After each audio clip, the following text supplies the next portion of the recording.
Okay, stop. Hold everything. You can see clear as day, that's freaking Michael Jackson. What is freaking Michael Jackson doing in this freaking series? This is gonna be one of those days, isn't it?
We kick off the second half of the series with In Love.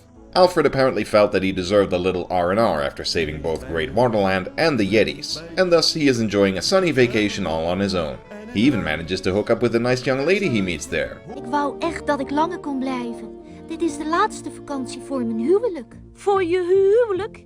Ouch, so much for that idea. At least he gets a nice kiss goodbye. He then happens to run into Ollie, who is a lawyer now, and male, despite not looking or sounding any different than before. Huh.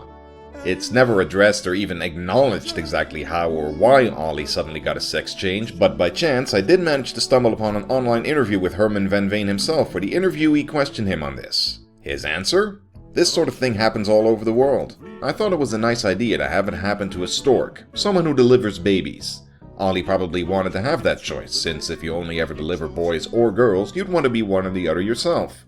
He lives his life as a man now, but maybe one day he'll go back to being a woman again. Herman, you are a curious fellow, but I love the way you think. Please, never change. Anyway, after getting dumped, Alfred decides it's high time to go back home. On the train ride there, however, he discovers a family of black ducks hiding in his cabin. They quickly introduce themselves as the Wanas, the father, Kwak, his wife Blanche, and their children, Tom and... Hallo, ik ben Winnie Wana. Erg leuk je te ontmoeten. Mijn naam is Alfred Kwak. Like father, like son, eh? Kwak explains that they fled from their homeland called... the Homeland. No, seriously, that's what everyone keeps calling the country that they're from. I'm just as confused as you are.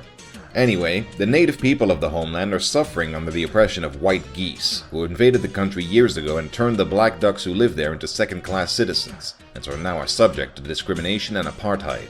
Yes sir, it's time for some good old-fashioned white guilt. Kwak himself is part of an underground resistance movement fighting for freedom and equality, but for fear of him and his family getting arrested, they decided to flee to Great Waterland. But now they face the possibility of being deported as illegal immigrants and getting arrested as soon as they'd set foot in their own country again. Alfred, being the good Samaritan that he is, and of course because he also has a massive crush on Winnie, proposes that they can all stay at his house for a while until they're able to obtain a residence permit and become legal citizens of Great Waterland. Winnie, of course, immediately takes a shine to Alfred for his selflessness.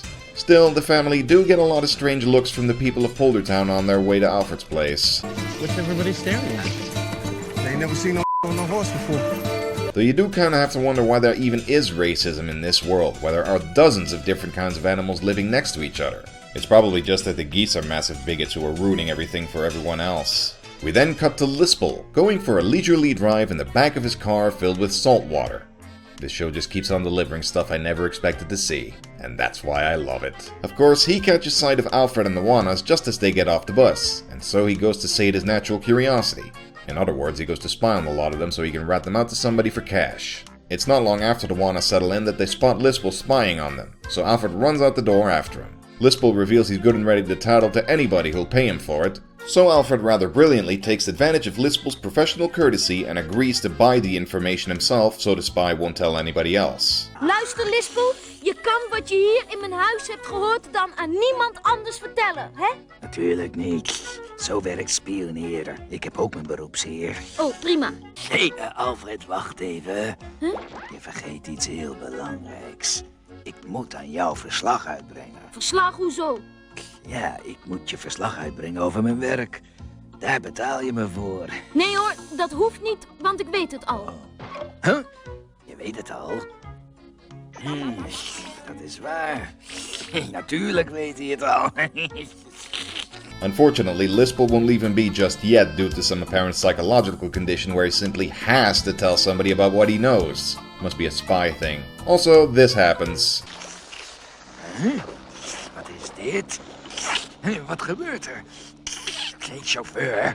Waarom krimp ik? Ik had geen tijd om naar het strand te gaan en dus heb ik water uit de kraan gehaald en er zout in gedaan. Zeewater is het beste voor me.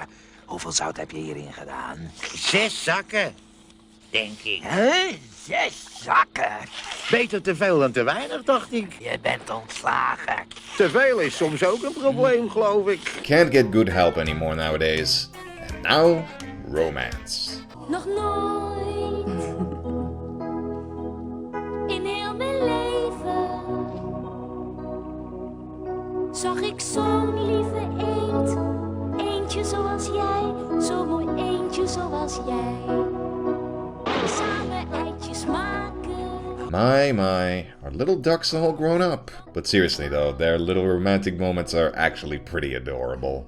Unfortunately, Alfred's negligence to deal with the Lispel situation comes back to bite him in the next episode, A Gift from the King, where our slippery jellyfish goes to see an old friend, Wanus. He seems to have lived through the whole Crow's Party deal quite nicely, as you can tell from his slick new look. He's apparently also a giant Goram racist, as he frequently corresponds with his cousin who lives in the Homeland and is quite supportive of the whole apartheid business. So naturally, when Lispel finally tells Wanus about the Wanas living with Alfred, he's all too happy to spoil their fun by anonymously reporting the bunch to the police. While Alfred is out getting duck-blocked by Tom while trying to bond with Winnie, a sad scene occurs at Alfred's house as Kwak and Blanche are taken to the police station. Inspector Holmes solemnly muses to Hank that he thinks it's terrible how ducks like them are treated, but he's still gotta do his job regardless of how much he hates to, which is a nice character moment for him. Before leaving, he strongly reminds Hank to get Alfred to bring the kids to the station as well when they get back. Alfred is less than happy to hear about what happened upon his return. Still, Winnie and Tom feel it's best to turn themselves in for the time being while they wait to see what will happen to them. But Alfred won't take the situation sitting down, and so he goes to Holmes to angrily express his displeasure to him. Holmes, in turn, reiterates that it's out of his hands and that the final call lies with the mayor, but subtly lets on that the king might be able to sway the mayor into helping out the Wanas with getting a residence permit. Alfred doesn't waste any time following his hint and takes a cab straight to the castle, and after a rather harrowing drive, he forcefully fights his way past the potato orc guards to see the king. He's so determined that it takes 4 of them just to restrain him, but fortunately he bumps into Sir Poon, who takes him to the king, and he takes care of business, allowing the Wanas to go free. So what have we learned from all this? If you want to make sure that some foreign friends of yours won't get deported over several other starving immigrant families, make sure you're close friends with the king so you can freely abuse the power that he wields through sheer nepotism. Hooray for Alfred! But the Wanas' happiness is short-lived, however, as Kwak and Blanche decide that, now that at least their children are safe with Alfred, the two of them will return to the Homeland to continue fighting the good fight. And as Winnie prays that night for her parents' safety, Alfred quietly vows to always look out for her no matter what. Yes, he'll always look out for her by making sure she stays at home whenever he goes out on an adventure. Sad but true. We wrap things up in the next episode, The Farmer Geese. Kwak and Blanche take a ship back to the Homeland, naturally under Captain Stoppel's guidance. Is that guy seriously on every ship ever that Alfred is on? While Alfred himself comes along to make sure they arrive safely. Unfortunately, Wanus also comes along to mess things up. Except he's thrown any semblance of subtlety out the window. Hier is het, meneer. Dit is mijn tafel niet. Ik weet het zeker, dit is echt uw tafel. Dat moet een vergissing zijn. Nee, meneer, zeker niet. Hou je mond, ik wil niet naar zwarte eenden zitten, begrepen? Yeah. And it's for this blatant display of racism that this episode usually gets skipped over in reruns. Which I feel is wrong, because yes, racism is a shocking matter, but that's the whole point of this episode. It's meant to show to the kids that racism is an ugly, petty thing used by short-sighted, bigoted people simply to make themselves look better. And the sooner the kids learn that treating people differently because of their appearance or whatever is wrong, the better. Hell, I used a clip from Django Unchained earlier, which is an R-rated movie that was repeatedly criticized for using racist slurs. But that alone doesn't make a movie racist. The whole point of that movie was to show how bad things were for black slaves in the Old West. And show off how awesome Christoph Waltz is. Naturally, when the ship drops anchor on the way to the Homeland, Juanes quickly sends a message ahead to the Homeland police to alert them to Juanes' imminent arrival. He's really determined to be as petty as possible. Must be something he picked up from Dolf. Knowing that the police are now lying in wait for Blanche and Kwak, Alfred and Stoppel covertly have them leave the ship at night by lifeboat as they're approaching the shore, which gives Juanes quite a shock the next morning.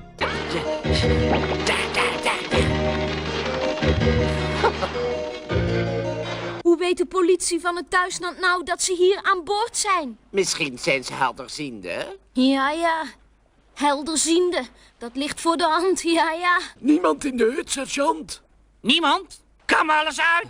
Ja, sergeant. Verspreiden en overal zoeken. Ja, helderziende, hè? And as Alfred arrives in the Homeland shortly after, it's time for the one, the only, White Guilt Montage! In de zwarte steun zit een witte kuil, die zo lijkt het wel op de zwarte drijft. Op sommige zitten er wel 2, op weer andere zitten er wel 6. Zeg, vertel mij eens, hoe komt dat nou zo? Doodgewoon, het is zomaar een spel. En dat spel dat heet Domino.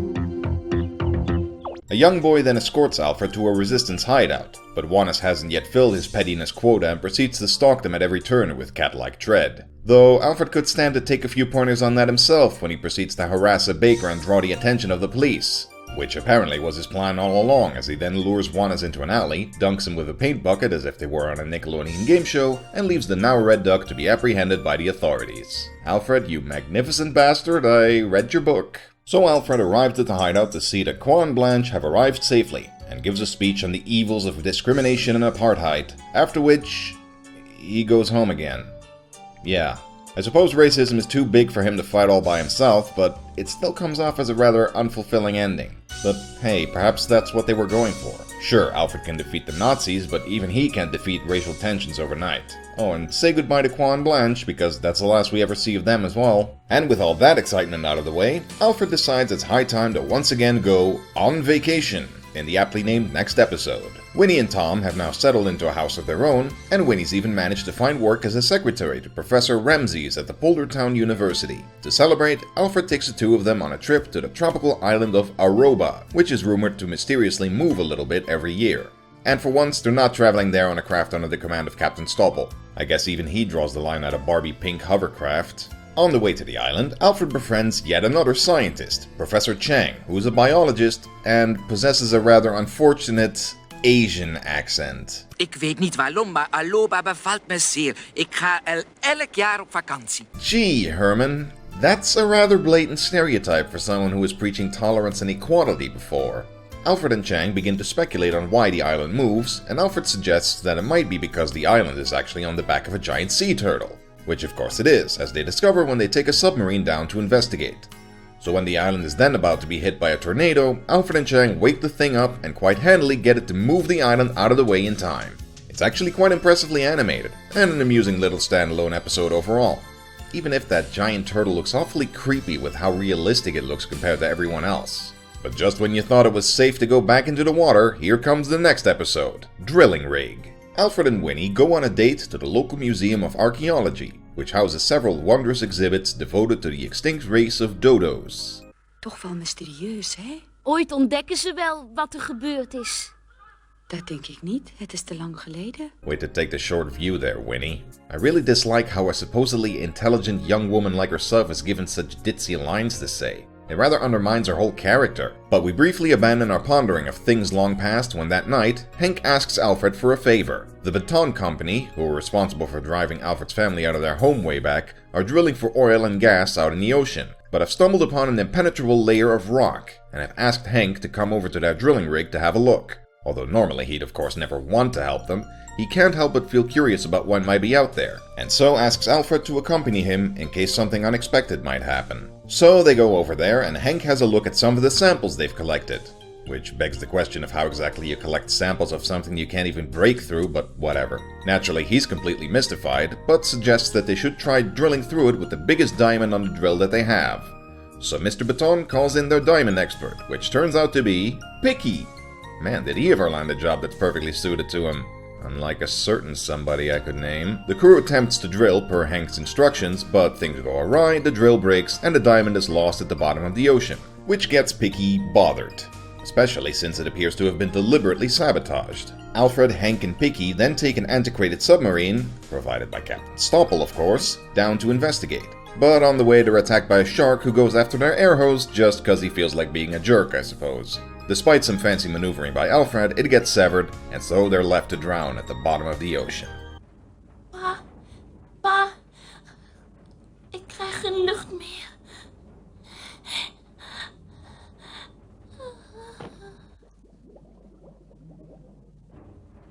Vaarwel, pa. Ik ben vandaag zo vrolijk. But Alfred's had enough near-death experiences for us to know that he'll make it through this time as well. And true enough, they're saved just in time by, surprise surprise, the Dodos, who apparently live underneath the ocean, as we find out in the next episode, Atlantis. As Alfred and the others awaken in an Atlantean hospital, they don't exactly get a warm welcome from Info, right-hand man to King Dada III and Chief of Security of Atlantis, as he's wary of the surface dwellers for attempting to drill through the glass dome that surrounds the shining city. The king, however, wants to meet the new arrivals, and so they're spared against Info's better judgment as he takes them for a drive in his rather spiffy glass car to go see His Majesty. The king's a jovial fellow and quite trusting, as Alfred explains that they had no ill intentions in coming here. The king goes on to explain that, according to legend, a huge flood was coming 500 years ago, and the Dodos, who were gifted glass blowers, created massive balls of glass to protect themselves. But when they were blown out to sea and sank to the bottom, they used their skills to then create the city of Atlantis, where they've lived ever since. However, because of this, they're now unable to survive on the surface, as they've grown accustomed to the different atmosphere down below, which presumably would affect Alfred and the others as well if they were to stay for too long.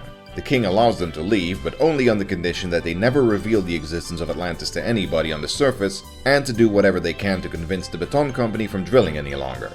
They're perfectly willing to go along with it, and Picky's especially more concerned with getting his precious diamond back than discovering the wonders of a lost civilization, as if he's an RPG munchkin. While a glass sphere is prepared for the group to transport them back to the surface, they then get to take in the wonders of Atlantis as they visit a museum of architecture. Though it kinda seems more like a water park judging from the slides and the pink water that's apparently solid enough to stand on. After they've all had their fun, they're finally sent on their way up, just as Info finally decides that they're too dangerous to let go, but too little too late. Stop, je moet ze tegenhouden. Laat ze niet gaan. Laat ze nou toch niet gaan. Ze moeten hier blijven. Wat loopt Info nou toch allemaal te schreeuwen? Ze moeten hier blijven. Daar is het nu te laat voor. Stop, waarom doen jullie niks? Dat kan niet, Info. We kunnen hem niet meer stoppen. Ons land gaat naar de haaien als we ze laten gaan. Stop dat ding, hou ze tegen. Kinda bipolar, isn't he? The trip back up goes mostly without incident, save for the sphere getting swallowed up by a huge whale. Fortunately, rather than go the King's Quest IV route of having to climb up its tongue, the group instead makes like a hamster ball out the same way they came. So they make it back to the surface, Captain Stopple hauls the lot aboard his ship, Alfred and Winnie have a happy-to-be-alive hug after she came to the rig thinking he was dead, and most importantly, Picky gets his diamond back! And apparently nobody questions that they arrived in a glass sphere that pops as soon as they arrive on the surface, nor do they wonder why they won't talk about what happened to them, nor do we even get to see Alfred convince the company to stop drilling, as the episode just kinda peters out at this point. I guess Alfred just picobelloed his way out of that whole situation. As for the next episode, Cowboys and Indians, it's just a glorious bit of nonsense, where Alfred dreams he is a gunslinger in the Old West and features plenty of action, along with some blatant breaking of the fourth wall. Hé, jij daar, die Indiaan daarachter. Vallen, hoor je me? Vallen! Oh! Geen eigen initiatief. En daar hebben we hier geen tijd voor. Sorry, baas. Potato Orc outlaws getting drunk on milk. Eet sinaasappelsap. Wat zei jij? Sinaasappelsap? Weg jij, je bent hier in een melkbar. Je krijgt hier geen sap. Maar ik wil sap drinken. Jij drinkt hier melk of je krijgt een vreselijk pak slag.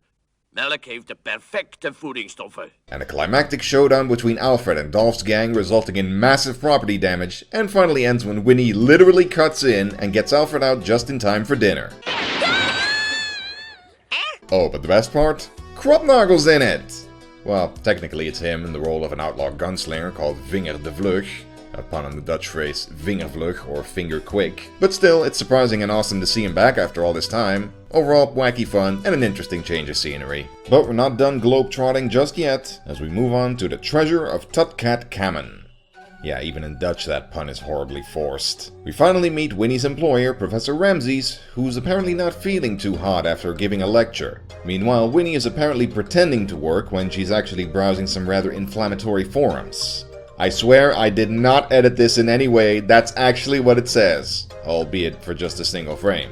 No idea how that slipped past the producers. Anyway, when Professor Polyos comes visiting not long after, he's shocked to find Ramses has collapsed, so he's hauled off to the hospital. However, the doctors are absolutely clueless what might be wrong with him, so he's left to recover in his own home under Winnie's care. When Alfred comes to visit, Ramses reveals in a lucid moment that the only medicine that can cure him is in the land of the pyramids, this world's analog of Egypt, and that it is hidden in the sarcophagus of Pharaoh Tutkat Kamen in the Pyramid of Ops. Kinda have to wonder how he knows all this, but this does get kinda explained as we go along. Also, fun fact, when I was younger, I always thought they were talking about the Pyramid of Oops. So together with Professor Polyos, Alfred sets out for the land of pyramids. Using a map from Ramses, they hope to locate a secret entrance that will lead them straight to the sarcophagus. But when that fails, they instead decide to try an alternative route by following the tourist's path. As the admittedly rather cute female tour guide leads them on, Alfred and Polyos sneak off when nobody's looking, but their search goes less than smoothly. Navigating the disorienting passageways, with Polyos having trouble squeezing through some of them considering his girth, they can't shake the eerie feeling that they're being watched, and eventually reach a dead end when... Professor! We zitten opgesloten! Wat moeten we doen? Help, help! Help, Hilfe! We zijn hier! Haal ons hier uit! Ik ben zo benauwd van het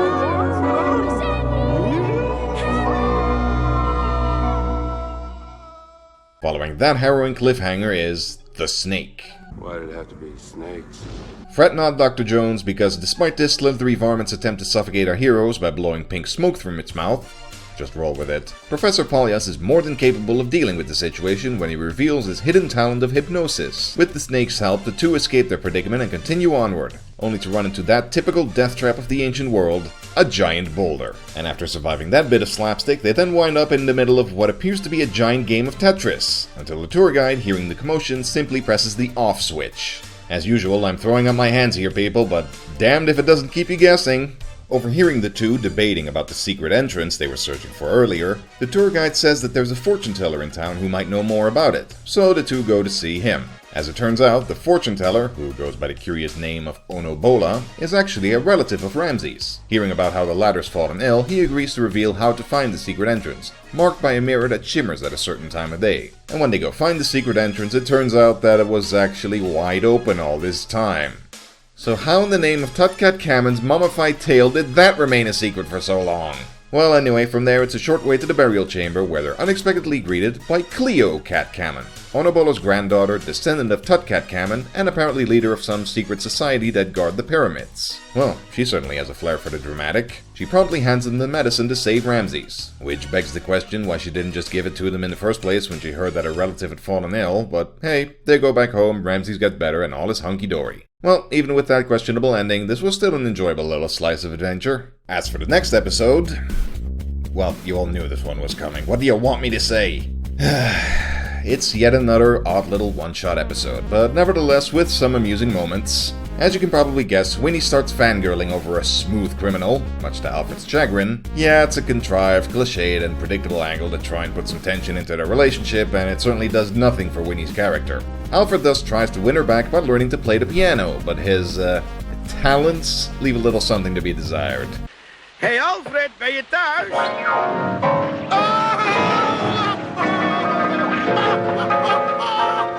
There are some nice moments with Henk in this episode though, like when he tries to impart some fatherly advice regarding Alfred's predicament, which is both heartwarming and funny. Je hoeft mij niks wijs te maken, Alfred. Je bent niet met pianolessen begonnen omdat je opeens een muziekliefhebber bent. Je bent gewoon jaloers, niet? Op wie ben ik dan jaloers? Op Michael Jackson. Huh? Ik jaloers? Op Michael Jackson? Midden in de roos, hè? Winnie is hartstikke gek van Michael en ze denkt op het moment helemaal niet meer aan jou. Dat houdt je bezig, dat vind je niet leuk? Omdat u me stomme dingen vertelt. Ik zou jaloers zijn op Michael Jackson. Erg grappig is dat. Ik jaloers op Michael Jackson. Finally, Alfred gets dragged along to a concert and has to deal with Winnie repeatedly fainting at the sight of her idol. Things take a turn for the worse when they manage to get backstage afterwards, and Michael, who takes a shine to Winnie, invites her to dinner while Alfred comes along, rightly feeling like a third wheel. So he does exactly what I would in this situation. Take out his frustration on the buffet and then leave. The situation is fortunately resolved when Michael's wife walks in and Winnie feels she should probably give the two some space. So she goes back to Alfred's place where they have a happy little reconciliation. Aw, I just can't stay mad at you.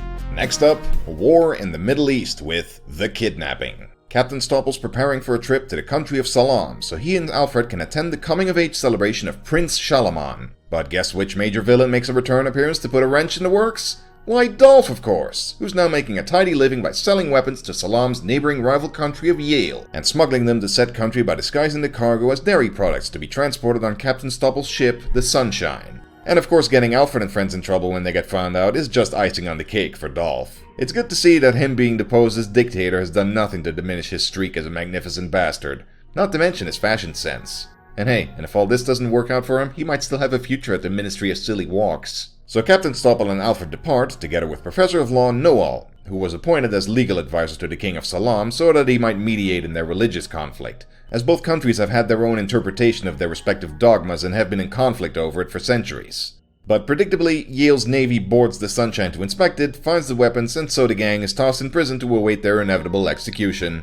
So, just another Friday night for Alfred. The story continues in The Neighbor's Quarrel. Man, is that title ever the understatement of the last century. In prison, the trio meets Prince Shalaman, who tells of how he fell in love with Princess Budor of Yale when the two were visiting the neutral border city of Yale Salam, but he was arrested when he tried to sneak into the royal palace. Fortunately for our Romeo, his personal guard soon arrives, quite spectacularly taking out the guards and rescuing the group. They've even kidnapped Princess Budor as instructed by the prince, but his little Julia takes it well, all things considered. But as expected, the king of Yale is furious to hear his daughter's been kidnapped, and distraught as he is, sends an assassin to deal with the prince on his birthday. But the princess surprisingly springs into action to deal with the attacker and sends him running. Oh, ik had haar absoluut moeten verbieden om karate te leren. Now hearing that his own daughter is happily together with the Prince of Salam, Budor's father promptly declares war on their entire country.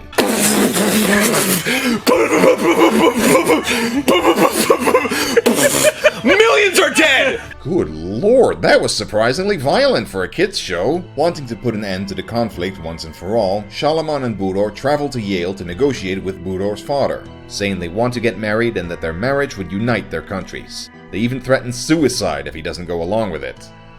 Yeah. So of course he goes along with it and all is well. Except for, the hundreds that died in the meantime. Probably could have done all this a bit sooner. Plus, why exactly did Alfred need to be here anyway? Yeah, this whole two-parter feels a bit confused, not to mention being a gross oversimplification of Middle Eastern tensions, but whatever. Let's round things out with another bizarre one-shot, The Witch. Ollie needs somebody to look after his kids since he and his wife are out for the night, and since Winnie's occupied, she asks Alfred while he's busy working on his what the hell is that? Seriously, what? I think the script for this episode probably said something like, Alfred gets called while he's in the middle of something, and they just stuck a damn robot in there as a joke and apparently nobody noticed. But yeah, Ollie's kids, adorable though they may be, prove to be quite the handful for someone as inexperienced with babysitting as Alfred. But finally he does manage to get them to calm down as he reads them the story of Hansel and Gretel before putting them all to bed. Exhausted, he slumps down on the couch and dozes off. And then the witch from the story just pops out of the book for no apparent reason. Yeah, this is gonna be one of those episodes, isn't it? Turns out she's madly in love with Alfred and wants to marry him, and she won't take no for an answer. She even tries to seduce him by transforming herself into, When that doesn't work, she just takes him for granted, drags him down to hell, and they get married by Elephant Satan. I don't even! But fortunately for our collective sanity, the whole thing turns out to be yet another product of Alfred's overworked subconscious. Except when he and Winnie walk back home, he apparently suffers another spontaneous hallucination, causing his brain to go into meltdown. I'll be honest, this second half is where the show kinda started to lose me. It moves away from the larger, ongoing plots and instead becomes more episodic, which I must say is rather disappointing, since it feels like there's no real weight to anything that happens and everything just snaps back to the status quo by the end of every story. The one major shake-up to the status quo is of course adding Winnie to the main cast. But even that I feel could have been handled better, which I'll get to in a bit. Still, the individual stories are very enjoyable regardless of my complaints, and replete with all the creativity, wonder, absurdity, and life lessons that we've come to expect from the show, even if some of the plots tend to have rather odd or weak resolutions. Still, I must give props to Herman van Veen and the creative team for tackling the touchy subject of racism and apartheid, which was a very hot topic at the time that the show first aired, and remains relevant even today. Among these 13 episodes, I'd have to pick On Vacation as my personal favorite, simply for being a very low-key, relaxing, and surprisingly well-animated one-shot. Alfred and Winnie get some nice scenes together here, and the scene where the gigantic turtle emerges from the island and moves it away from the tornado remains absolutely breathtaking, especially with more of Eric van der Werf's lovely music to accompany it. Cowboys and Indians is probably a close second, partially because it highlights the show's amazing variety, but also because it's one of the funniest episodes in the entire show. The major character focus here is, of course, Alfred's relationship with Winnie. However, their love story, as it is, feels rushed and predictable, when the show spends any time on it at all. It does highlight Alfred's selflessness and good moral upbringing when he shelters Winnie's family in his own home, and seeing him awkwardly bonding with Winnie always brings a smile to my face. I certainly don't hate Winnie either, but there's not much to comment on in regards to her, since the writers apparently didn't really know what to do with her. She's always left out of the main action whenever Alfred goes out on an adventure, and her parents and little brother are practically forgotten after a couple of episodes. Basically, she's just kinda there to be a trophy girlfriend for Alfred. She does come across as a very compassionate, caring, and intelligent young woman when she's allowed to express herself, though occasionally also as kind of a naysayer to Alfred. But outside of those sparse moments, she isn't allowed to do anything of significance or grow in any way. It's a massive missed opportunity in my humble opinion. I'd have loved to see her and Alfred go on a few adventures together. If any of you are familiar with Steven Universe, I basically wanted Winnie to be more like Connie from that show, being someone from out of the loop who befriends the protagonist in spite of his eccentricities and gradually join his side as she learns more about him. Dolf is also kind of missed, but at the same time, it's good that he kind of remains in the background after his fall from grace, so his eventual reappearance becomes that much more surprising. He doesn't have a whole lot to do in the one episode that he's in, but he's still delightfully despicable as always. It's also interesting to see Juanes being established as a new antagonist in his own right, rather than just being Dolph's flunky, though he's kind of a straw man to show the evils of racism and not a whole lot more. The rest of the supporting cast remains pretty much static, so there's not really a whole lot left for me to comment on. Except of course for the major exception, that is Ollie. Now I'm pretty sure his transformation into a man was purely accidental on part of the writers, but perhaps there's still some interesting subtext on transsexualism underneath the surface here, if you're willing to read into it to that degree. Suffice it to say, there's nothing inherently wrong with this part of the series, I just feel there could have been more to it. Next time, we wrap up the series with a look at the final 13 episodes, featuring dragons, democracy, and utter lunacy.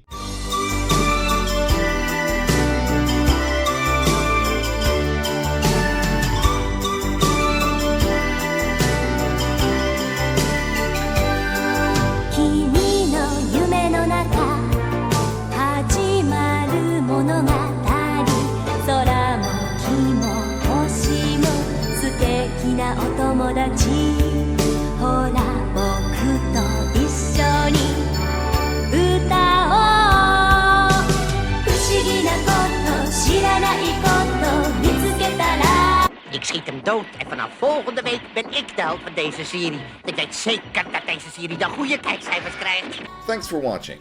If you enjoyed this, be sure to subscribe so you'll instantly know when my new videos are up. And if you want to support the show, go to my Patreon page to send a couple of dollars my way for every full video I make and get some nifty rewards in return. And in case you haven't yet, check out the previous part of this retrospective, as well as my full Let's Play on Another World. Till next time, and thanks again for watching. Pico Bello.